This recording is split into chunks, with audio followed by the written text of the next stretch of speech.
en tant qu'acteur, si vous me posez la question par rapport à l'éventualité d'une marche le 20 janvier à venir, je ne peux que vous répondre. Seulement, je dis bien seulement, je me demande très sincèrement à quoi une telle marche a des bénéfices pour le peuple malien. C'est la question fondamentale que je me pose à moi-même et que je profite de votre micro pour poser bien évidemment aux téléspectateurs de Liberté TV. Moi, je pense que depuis la nuit des temps, la relation entre les États n'est jamais une relation de beauté ou de laideur. Non, non, non, non. C'est une relation exclusivement basée sur les intérêts. Qu'un État tiers essaye bien évidemment de profiter de votre pays, eh bien c'est la règle du jeu. Ça a toujours été comme ça. Moi je pense que si nous en tant que citoyens maliens, si nous avons des griefs, si nous avons des oppositions, si nous avons des objections, nous devons, je crois bien, nous adresser bien évidemment à nos propres dirigeants. Exiger de nos dirigeants qu'ils aient bien évidemment une relation avec les autres États dans laquelle relation nous sortirons nous-mêmes gagnants, plus que ceux-là avec lesquels nous nouons des partenariats ou des relations. Mais je suis très surpris que les gens veuillent malheureusement noyer les poissons dans l'eau en faisant fi de la responsabilité, bien sûr, qui peut être la responsabilité de nos responsables et en s'attaquant bien évidemment à des gens qui sont là pour leur intérêt et qui n'est que très normal, moi dans mon entendement. Vous savez, la gestion d'un État, il faut que les gens aillent au-delà des détails. On ne peut pas que parce qu'on veut exister ou bien que parce qu'on est leader, mener des combats stériles, mener des combats qui n'apportent à la limite rien ni à votre nation, ni bien évidemment à la population. Et des combats qui ne peuvent à la limite que nuire à l'image bien évidemment de votre pays. Nous avons vu des nations qui sont parvenues à changer la façon de faire avec leurs partenaires étrangers sans crier gare. C'est pourquoi je dis que je me serais peut-être même retrouvé dans un combat où on aurait exigé bien évidemment de nos dirigeants de revoir bien évidemment leur engagement vis-à-vis des autres pays pour que le Mali puisse sortir gagnant, comme je l'ai dit tantôt, dans ces différentes relations que nous avons avec Jean, Mathieu ou Paul. Mais de là à sortir, à demander...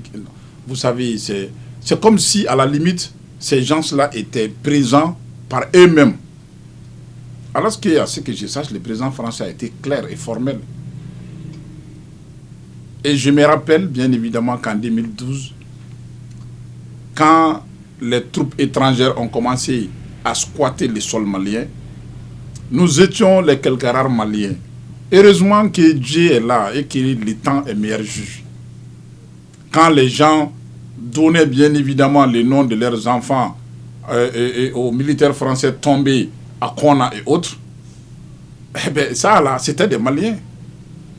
Ce jour-là, nous leur avons dit, non, attention, ce n'est pas que de cela. Nous ne devons compter d'abord que sur nous-mêmes. Et ensuite, bien évidemment, sur les partenaires.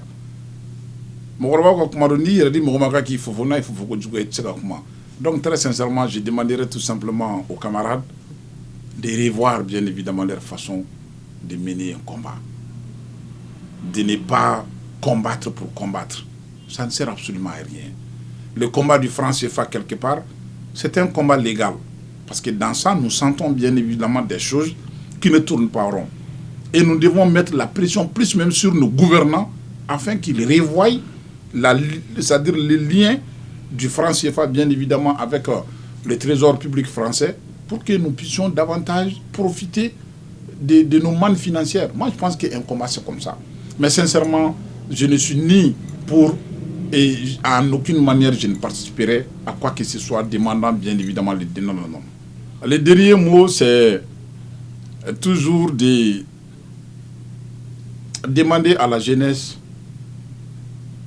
d'essayer davantage de comprendre les mécanismes de fonctionnement. Sinon, la relation inter-État, d'essayer davantage de le comprendre. Et une fois que nous le comprenons, nous devons sortir du sentimentalisme. Nous devons sortir, bien évidemment, d'un cadre où il faut juste sortir pour sortir. Nous devons essayer d'œuvrer matin, midi et soir pour d'abord... Nous avons un pays, malheureusement, qui est aujourd'hui à plat ventre. Nous étions à genoux il y a quelque temps. Nous avons alerté, nous nous sommes battus. Mais les gens ne l'ont pas compris. Et ils ont œuvré de sorte que nous nous soyons retrouvés à plat ventre aujourd'hui.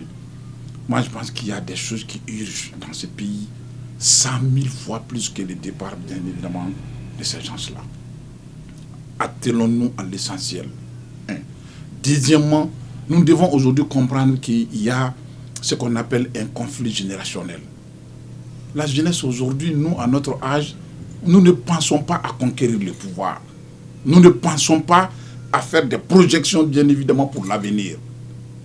Mais nous sommes toujours là, bien évidemment, comme il y a encore 10 ans, comme il y a encore 15 ans, à accompagner malheureusement et à mener des combats qui n'ont à la limite rien de profitable pour le peuple malien. Moi, je trouve que non.